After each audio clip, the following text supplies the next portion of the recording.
محمد كما صليت على إبراهيم وعلى آل إبراهيم إنك حميد مجيد اللهم بارك على محمد وعلى آل محمد كما باركت على إبراهيم وعلى آل إبراهيم إنك حميد مجيد اللهم صل على سيدنا محمد وعلى آل سيدنا محمد وبارك وسلم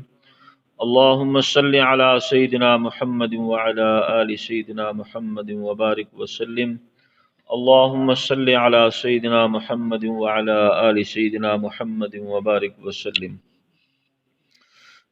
کافی عرصہ سے سورۃ تحریم کی ایک آیت کریمہ پر بات چل رہی ہے، تو اس آیت کریمہ کے تفسیر میں حضرت امام جلال الدین سیوطی رحمۃ اللہ علیہ نے قیامت کا ایک حال نقل فرمایا ہے کہ جب انسان پل صراط پر سے گزریں گے تو وہاں پر ان کے 7 اعمال کی جانچ پڑتال ہوگی 7 جگہوں پر، جس میں حضرت فرماتے ہیں کہ پہلے مرحلے پر ایمان کی جانچ پڑتال ہوگی، دوسرے مرحلے پر نماز کی جانچ پڑتال ہوگی، اور تیسرے مرحلے پر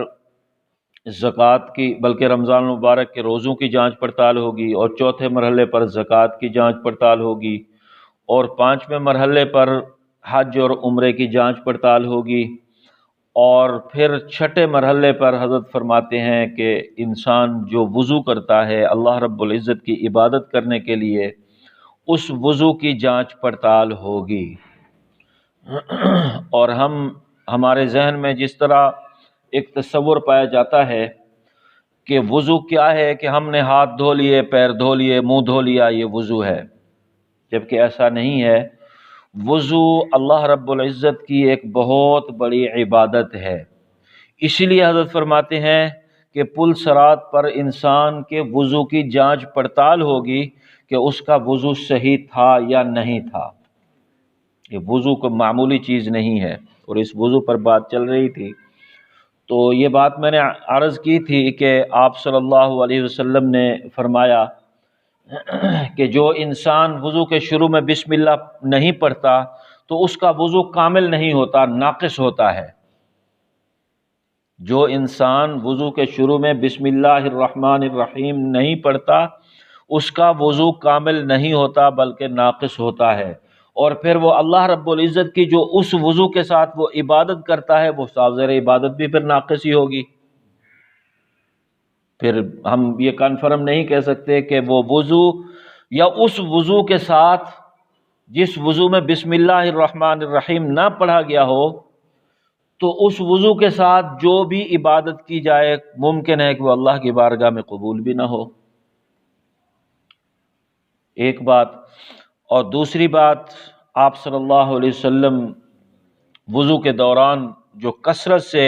دعا پڑھا کرتے تھے وہ دعا ہے اللہم اغفر لی ذنبی ووسع لی فی داری وبارک لی فی رزقی۔ حدیث پاک میں آتا ہے کہ اللہ کے نبی صلی اللہ علیہ وسلم وضو کے دوران اس دعا کو کثرت سے پڑھا کرتے تھے، کثرت سے پڑھا کرتے تھے۔ اس کی تعداد متعین نہیں ہے، 1 مرتبہ 10 مرتبہ 100 مرتبہ، بس وضو فرماتے رہتے اور اس دعا کو پڑھتے رہتے تھے۔ تو اس دعا کا پہلا جملہ ہے اللہم اغفر لی ذنبی، کہ اللہ میرے گناہوں کو معاف فرما،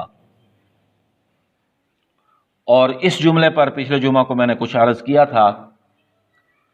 اور یہ جملہ جو ہے یہ آخرت سے متعلق ہے، آخرت سے متعلق ہے۔ اور 2 نقطے میں نے پچھلے جمعہ کو عرض کیے تھے، وہ دوبارہ میں دہرا دیتا ہوں خلاصہ کے طور پر،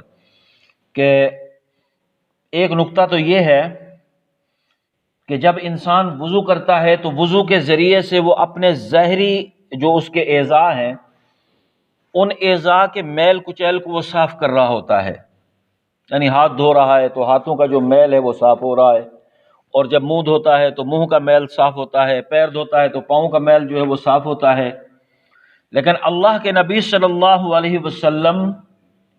اس طرف متوجہ فرما رہے ہیں کہ جب تم اپنے ظاہری اعضاء کو دھو کر ان کا میل کچیل صاف کر رہے ہو تو اس وقت جو تمہارے باطن کے اندر، تمہارے اپنے اندر دل کے اندر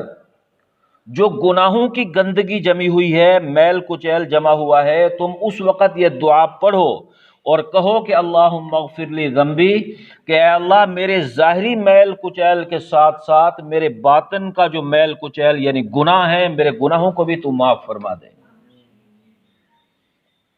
ایک نقطہ تو یہ ہے، اور دوسرا نقطہ یہ ہے کہ حدیث پاک میں آتا ہے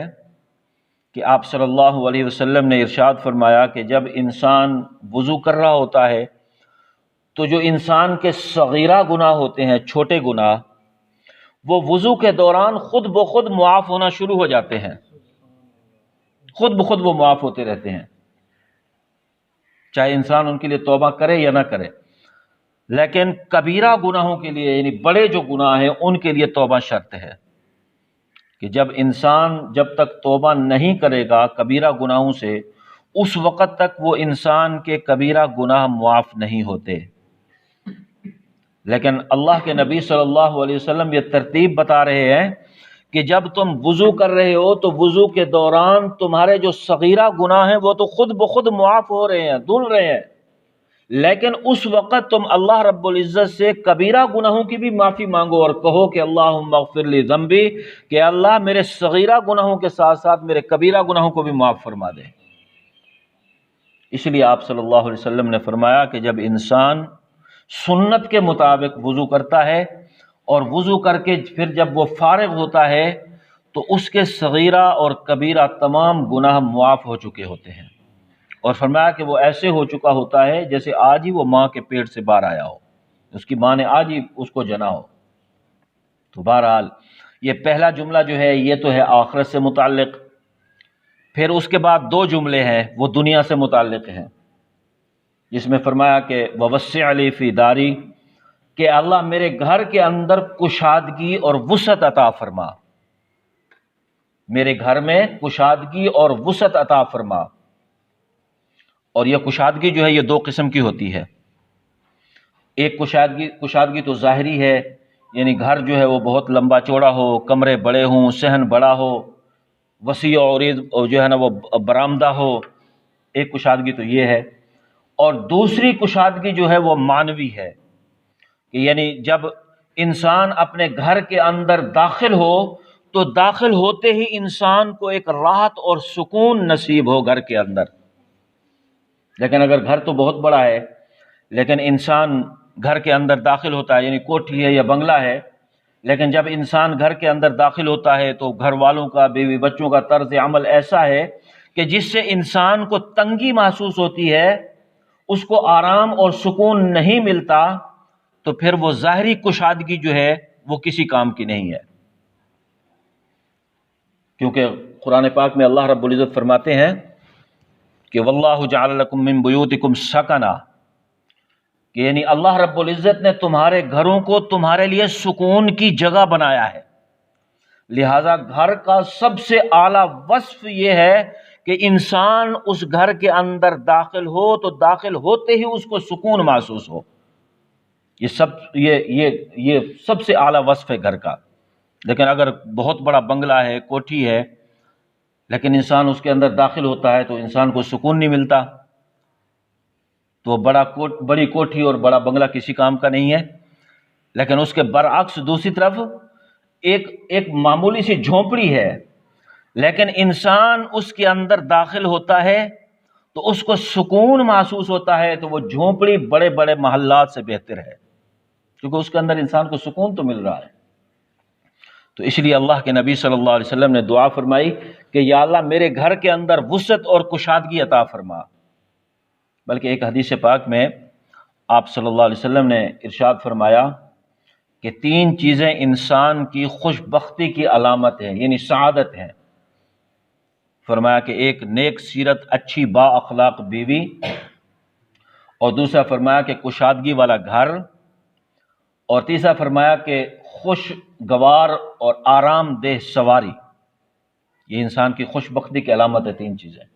تو اس لیے اللہ کے نبی صلی اللہ علیہ وسلم نے یہ دعا فرمائی کہ یا اللہ میرے گھر کے اندر وسعت عطا فرما۔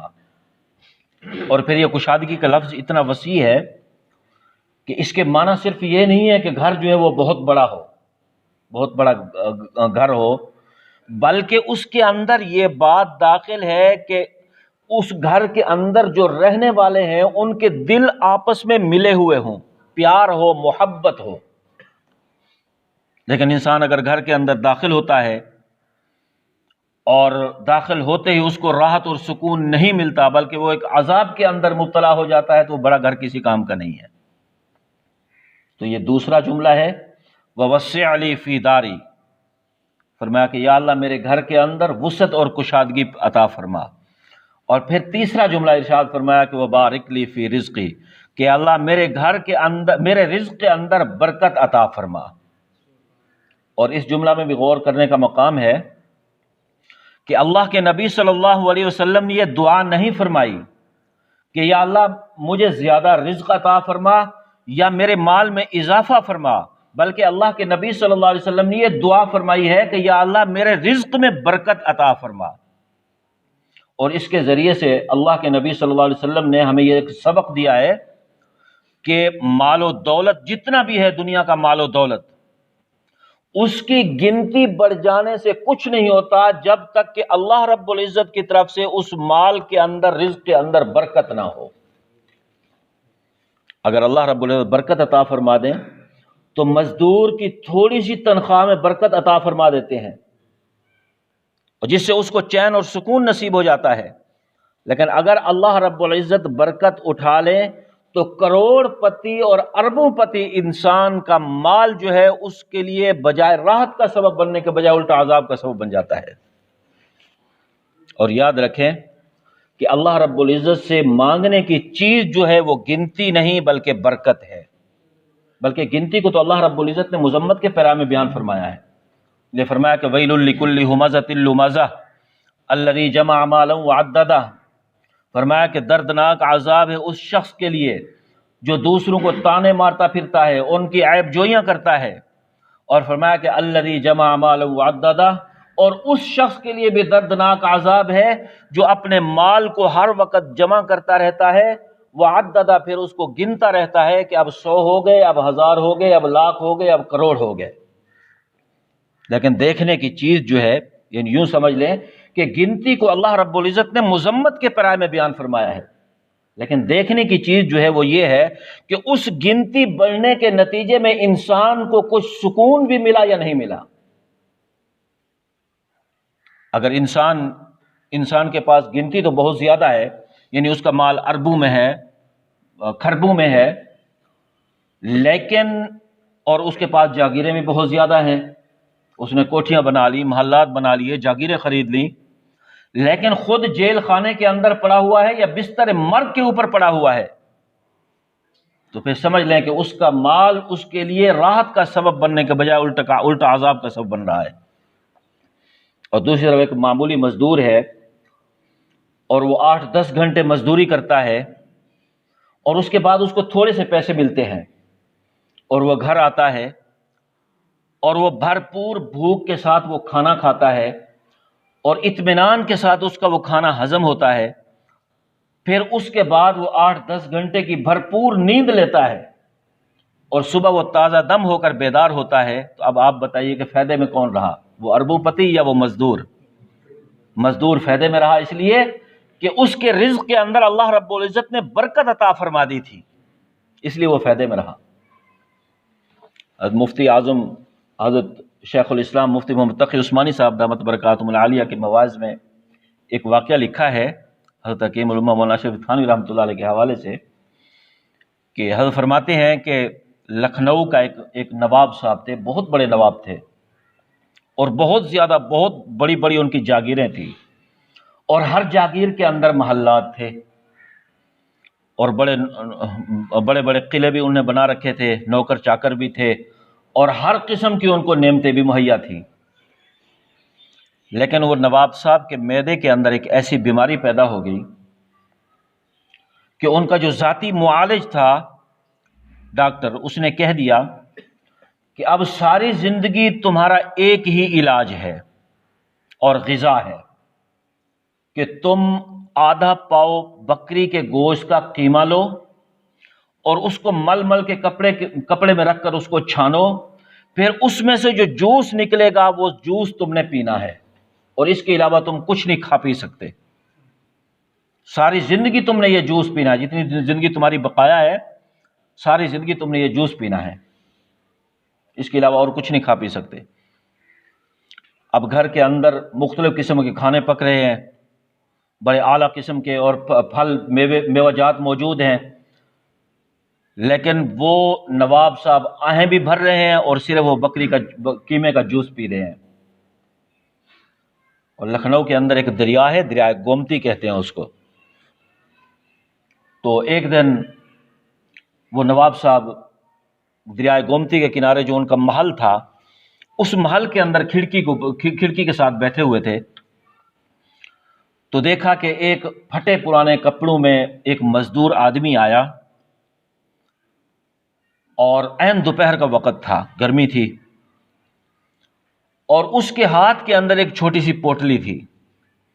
اور وہ درخت کے نیچے آ کر بیٹھ گیا، اور اس نے وہ پوٹلی جو تھی اس کو کھولا تو اس کے اندر 2 موٹی موٹی روٹیاں تھیں، اور اس نے جیب میں سے ایک کچی پیاز نکالی، پیاز کو کوٹا، اور پھر ان روٹیوں کے ساتھ اس پیاز کو بڑے شوق سے وہ روٹیاں اور پیاز وہ آپس میں کھانے لگا، اور نواب صاحب اوپر بیٹھے یہ سارا منظر دیکھ رہے تھے۔ اور پھر اس مزدور نے جب روٹی کھا لی تو اس نے دریا کا پانی پیا، اور اس درخت کے نیچے وہ سو گیا، اور تھوڑی ہی دیر میں، چند لمحوں میں، وہ خراٹے لینے لگا۔ نواب صاحب یہ سارا منظر دیکھ رہے تھے، تو نواب صاحب کہنے لگے حسرت سے، کہنے لگے کہ میں اس بات پر راضی ہوں کہ اللہ رب العزت میری ساری کی ساری دولت لے لیں، جتنی بھی میری جاگیریں ہیں، جائیدادیں ہیں، یہ ساری کی ساری مجھ سے لے لیں، لیکن جو سکون اس مزدور کو حاصل ہے وہ مجھے عطا فرما دیں، میں اس بات پر راضی ہوں۔ اب دیکھیے، مال و دولت تو ہے لیکن اس کے اندر برکت نہیں ہے، برکت نہیں ہے اس کے اندر۔ میں ایک مرتبہ جا رہا تھا بکھر کے کسی بازار میں پیدل جا رہا تھا، تو جو میرے ساتھی بھائی ہیں مولانا بشیر احمد صاحب جو یہاں تشریف بھی لاتے ہیں، وہ بھی میرے ساتھ تھے۔ تو ایک 5 سٹار ایک ہوٹل کھڑا تھا، بہت عالیشان ہوٹل تھا، تو مجھے کہنے لگے کہ اس ہوٹل کا جو مالک ہے اس کو کوئی ایسی بیماری ہے کہ وہ پاؤں میں جوتا نہیں پہن سکتا، پورے ہوٹل میں وہ ننگا پھرتا رہتا ہے، اور اگر کہیں اس کو آنا جانا بھی ہو تو ننگے پاؤں رہتا ہے، جوتا نہیں پہن سکتا۔ اور دوسرا، اس کے ہوٹل کے اندر اعلیٰ قسم کے کھانے پکتے ہیں، لیکن ڈاکٹروں نے اس کو منع کر دیا ہے کہ تم اچھے کھانے نہیں کھا سکتے، تمہارا کھانا یہ ہے کہ تم نے سبزی لینی ہے، اس کو ابالنا ہے، اس کے اندر نمک بھی نہیں ڈالنا، مرچ بھی نہیں ڈالنی، گھی تو ویسے ہی نہیں ڈالنا، اور اس کے ساتھ تم نے سادہ روٹی کھانی ہے، تمہاری یہ غذا ہے، اس کے علاوہ تم اور کچھ نہیں کھا سکتے۔ اب اعلیٰ سے اعلیٰ کھانے پک رہے ہیں اس کے ہوٹل کے اندر، لیکن اس کو ابلی ہوئی سبزی مل رہی ہے۔ اب دیکھیے، رزق تو ہے، یعنی مال تو ہے، لیکن اس کے اندر برکت نہیں ہے۔ تو اس لیے اللہ کے نبی صلی اللہ علیہ وسلم نے دعا فرمائی کہ وبارک لی فی رزقی، کہ اللہ میرے رزق میں برکت عطا فرما، میرے رزق میں برکت عطا فرما۔ اب برکت کس کو کہتے ہیں؟ بڑی مشہور و معروف حدیث ہے، پہلے بھی آپ سنتے رہتے ہیں، لیکن میں دوہرا دیتا ہوں کہ حضرت ابو ہریرہ رضی اللہ تعالیٰ عنہ فرماتے ہیں کہ میں ایک دن بھوکا تھا، بہت زیادہ مجھے بھوک لگی ہوئی تھی، اور عشاء کی نماز ہم نے پڑھی آپ صلی اللہ علیہ وسلم کے پیچھے، تو میں مسجد نبوی کے دروازے کے اوپر بیٹھ گیا، اور میری نیت یہ تھی کہ یہاں سے صحابہ کرام گزریں گے، اور جب وہ میری حالت دیکھیں گے تو کوئی نہ کوئی صحابی مجھے ساتھ لے جائے گا اور لے جا کر مجھے کھانا کھلائے گا۔ تو فرماتے ہیں کہ سیدنا ابوبکر صدیق رضی اللہ تعالیٰ عنہ گزرے، انہوں نے سلام کیا اور وہ چلے گئے۔ میں سمجھ گیا کہ ان کے گھر کے اندر کچھ نہیں ہے، فاقہ ہے۔ پھر حضرت عمر فاروق رضی اللہ تعالیٰ عنہ گزرے، انہوں نے بھی سلام کیا، وہ بھی چلے گئے۔ تو میں سمجھ گیا کہ ان کے گھر کے اندر بھی فاقہ ہے۔ تو مختلف صحابہ کرام گزرتے رہے، تو آخر میں اللہ کے نبی صلی اللہ علیہ وسلم گزرے، جب مجھے بیٹھے ہوئے دیکھا تو فرمانے لگے کہ ابو ہریرہ میرے ساتھ آؤ۔ وہ فرماتے ہیں کہ میں اللہ کے نبی صلی اللہ علیہ وسلم کے ساتھ چل پڑا، اور آپ صلی اللہ علیہ وسلم نے جب میری حالت دیکھی تو کیفیت دیکھی تو پہچان گئے کہ ابو ہریرہ بھوکا ہے، اس لیے فرمایا کہ میرے ساتھ آؤ۔ فرماتے ہیں میں آپ صلی اللہ علیہ وسلم کے ساتھ چلا گیا، اور آپ صلی اللہ علیہ وسلم کے گھر میں گئے تو آپ صلی اللہ علیہ وسلم نے اندر پیغام بھیجا گھر میں کہ کچھ کھانے کو یا پینے کو ہے؟ تو گھر سے واپس پیغام آیا کہ ایک پیالہ دودھ کا پڑا ہوا ہے، اس کے علاوہ ہمارے پاس کچھ نہیں ہے۔ تو آپ صلی اللہ علیہ وسلم نے وہ پیالہ دودھ کا وہ پیالہ منگوایا اور پھر مجھے حکم دیا کہ ابو ہریرہ جاؤ اصحاب صفہ کو بلا کے لے آؤ۔ اور یہ اصحاب صفہ 70 صحابہ کرام تھے جو اللہ کے نبی صلی اللہ علیہ وسلم کے مدرسے میں علم حاصل کیا کرتے تھے۔ جو صفہ نام کا مدرسہ آپ صلی اللہ علیہ وسلم نے قائم فرمایا تھا، اس میں یہ 70 صحابہ کرام علم حاصل کیا کرتے تھے قرآن و حدیث کا۔ تو اب ابو ہریرہ فرماتے ہیں کہ ایک پیالہ دودھ کا ہے اور 70 اصحاب صفہ ہے، میں سوچتا جا رہا ہوں کہ وہ آئیں گے پیئیں گے تو میرے لیے کیا بچے گا؟ تو فرماتے خیر میں ان کو بلا کر لے آیا تو اللہ کے نبی صلی اللہ علیہ وسلم نے فرمایا کہ ابو ہریرہ یہ دودھ لو، پیالہ لو دودھ کا اور ان کو پلانا شروع کر دو۔ فرماتے میں نے ایک صحابی کو دیا اور میرے دل کے اندر یہی بات تھی کہ یہ تو دودھ ختم ہو جائے گا، میرے لیے تو کچھ بچے گا نہیں، میں تو ویسے ہی بھوکا رہ جاؤں گا۔ فرماتے ہیں کہ میں نے ایک صحابی کو دیا، اس نے پیا، لیکن پیالے کے اندر جو دودھ تھا وہ ویسے کا ویسا موجود رہا، اس میں تھوڑا سا بھی کم نہ ہوا۔ پھر فرماتے میں نے دوسرے صحابی کو دیا، اس نے پیا، تیسرے کو، حتیٰ کہ 70 صحابہ کرام نے اس پیالے میں سے دودھ پیا، لیکن وہ پیالہ ویسے کا ویسا موجود رہا، اس میں سے ایک ذرہ بھی ایک بوند بھی کم نہ ہوئی۔ تو فرماتے ہیں کہ پھر اللہ کے نبی صلی اللہ علیہ وسلم نے مجھے وہ پیالہ دیا دودھ کا، فرمایا کہ ابو ہریرہ اب تم پیو۔ تو فرماتے ہیں کہ میں نے پیا، جب میرا پیٹ بھر گیا تو پھر میں نے اللہ کے نبی صلی اللہ علیہ وسلم کو وہ پیش کیا تو آپ صلی اللہ علیہ وسلم نے فرمایا کہ ابو ہریرہ اور پیو۔ فرماتے ہیں میں نے اور پیا، پھر میں نے واپس کیا تو آپ صلی اللہ علیہ وسلم نے فرمایا کہ ابو ہریرہ اور پیو۔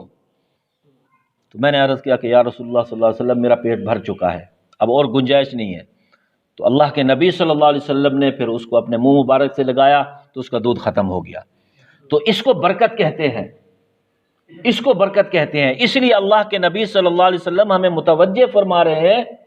کہ جب تم ایک عبادت کی ابتدا کر رہے ہو وضو کے ذریعے سے تو اس وضو میں تم اپنے رب سے رزق مانگو اور کہو، رزق کی برکت مانگو، کہو وبارک لی فی رزقی، کہ اللہ میرے رزق میں برکت عطا فرما۔ اگر ہم غور کریں تو یہ نظر آئے گا کہ آج کا ہمارا سب سے بڑا مسئلہ یہ ہے کہ آج ہمارے پاس سب کچھ ہے لیکن برکت نہیں ہے۔ سب کچھ موجود ہے لیکن برکت نہیں ہے۔ جو شخص ماہانہ 10,000 روپے کما رہا ہے اور دوسری طرف وہ شخص جو ماہانہ 1,00,000 روپے کما رہا ہے، دونوں کی زبان پر ایک ہی بات ہے کہ جی گزارا نہیں ہو رہا۔ کیوں؟ اس لیے کہ رزق میں برکت نہیں ہے، رزق میں برکت نہیں ہے۔ تو بہرحال اللہ کے نبی صلی اللہ علیہ وسلم ہمیں اس طرح متوجہ فرما رہے ہیں کہ جب تم عبادت کی ابتدا کر رہے ہو تو اس وقت تم 3 دعائیں ضرور مانگو۔ ایک تو یہ کہ اللہم اغفر لی ذنبی، اے اللہ میرے گناہوں کی مغفرت فرما، ووسع لی فی داری، کہ یا اللہ میرے گھر میں وسعت عطا فرما، وبارک لی فی رزقی، اور میرے رزق میں برکت عطا فرما۔ اور یاد رکھیں کہ اگر ہم ان دعاؤں کو مانگیں گے اور دن میں 5 مرتبہ مانگیں گے اور اس نیت سے مانگیں گے کہ یہ ہمارے نبی صلی اللہ علیہ وسلم کی مانگی ہوئی دعائیں ہیں، تو ایسا ہو ہی نہیں سکتا کہ اللہ کی بارگاہ میں یہ دعائیں قبول نہ ہوں۔ ضرور بر ضرور قبول ہوں گی، ضرور بر ضرور قبول ہوں گی۔ اور ہم دعا کے معاملے میں تو ویسے بھی ماشاءاللہ بہت اجڑ ہیں اور ہمیں پتہ ہی نہیں ہوتا، دعا کی اہمیت کا ہمیں اندازہ ہی نہیں ہے، پتہ ہی نہیں ہے بالکل کہ ہم نے مانگنا کیا ہے اور ہم مانگ کیا رہے ہیں۔ اب دیکھیے کہ یہ سیزن ہمارا گزرا ہے، مچھلی کا سیزن، میں ایک مثال دیتا ہوں آپ کو۔ تو اس مچھلی کے سیزن پر میں نے ہر شخص کے منہ سے یہ دعا سنی ہے کہ یا اللہ سردی بھیج دے، یا اللہ سردی بھیج دے۔ ہر شخص کے منہ میں یہ دعا تھی، اور مجھے بھی کہتے تھے کہ یہ دعا کرو کہ سردی نہیں آ رہی، سردی آئے گی تو مچھلی کا ریٹ بڑھے گا۔ اب سردی آئی، کتنی آئی سب کے سامنے ہے، ریکارڈ سردی آئی، 55 سال کا ریکارڈ ٹوٹا، ریکارڈ سردی آئی لیکن ریٹ نہیں ملا ہمیں۔ دعا کی قبولیت کا کوئی نہ کوئی لمحہ تو ہوتا ہے نا آخر۔ تو اللہ نے سردی کی دعا تو قبول فرمائی، لیکن ہم نے ریٹ مانگا ہی نہیں ہے۔ تو اگر ہم ریٹ مانگ لیتے تو اتنے لوگ بھی پریشان نہ ہوتے، اتنے مال ڈنگر بھی نہ مرتے لوگوں کے۔ تو ہمیں دعا کا طریقہ بھی سیکھنا چاہیے۔ تو بہرحال یہ ایک دعا ہے جو اللہ کے نبی صلی اللہ علیہ وسلم وضو کے دوران پڑھا کرتے تھے، اور حدیث پاک میں آتا ہے کہ وضو کے دوران جو اللہ کے نبی صلی اللہ علیہ وسلم دوسرا ذکر کیا کرتے تھے کثرت سے، وہ ہے اشہد ان لا الہ الا اللہ واشہد ان محمدا عبدہ ورسولہ۔ اور بعض روایات میں آتا ہے کہ اللہ کے نبی صلی اللہ علیہ وسلم وضو کے دوران یہ پڑھا کرتے تھے، اور بعض روایات میں آتا ہے کہ وضو کے بعد آپ صلی اللہ علیہ وسلم اپنا چہرہ مبارک آسمان کی طرف اٹھا کر، یعنی نظر مبارک اپنی آسمان کی طرف اٹھا کر، تو اللہ کے نبی صلی اللہ علیہ وسلم یہ ذکر فرمایا کرتے تھے۔ لیکن یہاں پر ایک بات قابل غور ہے کہ ہمارے معاشرے کے اندر ایک وبا پائی جاتی ہے کہ ہم جب وضو کر لیتے ہیں اور اس کے بعد ہم اپنی نظر آسمان کی طرف اٹھاتے ہیں تو ساتھ انگلی بھی اٹھاتے ہیں۔ تو یاد رکھیں کہ انگلی کا ثبوت کہیں نہیں ملتا، تو جتنا ہمیں ثبوت ملتا ہے اتنا ہی ہمیں عمل کرنا چاہیے۔ تو اگر کسی کی عادت ہے انگلی کی، تو یہ انگلی اٹھانے کی، تو اس کو چھوڑ دینا چاہیے۔ تو بہرحال ایک اور حدیث پاک میں آتا ہے کہ جب اللہ کے نبی صلی اللہ علیہ وسلم اپنا وضو پورا کر لیتے تو پھر آپ صلی اللہ علیہ وسلم یہ دعا پڑھا کرتے تھے، اللہم اجعلنی من التوابین واجعلنی من المتطہرین، کہ اللہ مجھے توبہ کرنے والوں میں سے بنا دیجئے اور مجھے پاکی حاصل کرنے والوں میں سے بنا دیجئے۔ تو اللہ کے نبی صلی اللہ علیہ وسلم آخر میں یہ دعا پڑھا کرتے تھے، یعنی تو ہمیں جو ہے نا یہ دعائیں جو ہیں یہ اللہ کے نبی صلی اللہ علیہ وسلم کی مانگی ہوئی دعائیں ہمیں یہ ضرور بالضرور سیکھنی چاہیے، ضرور بالضرور سیکھنی چاہیے۔ اور ہم لغویات بولتے رہتے ہیں وضو خانے کے اوپر، تو ہم اگر اللہ کے نبی صلی اللہ علیہ وسلم کی یہ مانگی ہوئی دعائیں ہی مانگتے رہیں تو انشاءاللہ ہمارا دنیا میں بھی فائدہ ہو جائے گا اور آخرت میں بھی فائدہ ہو جائے گا۔ تو انشاءاللہ اسی بات کو اگلے جمعہ کو آگے لے کر پھر چلیں گے۔ اللہ عمل کی توفیق عطا فرمائے۔ وآخر دعوانا الحمدللہ۔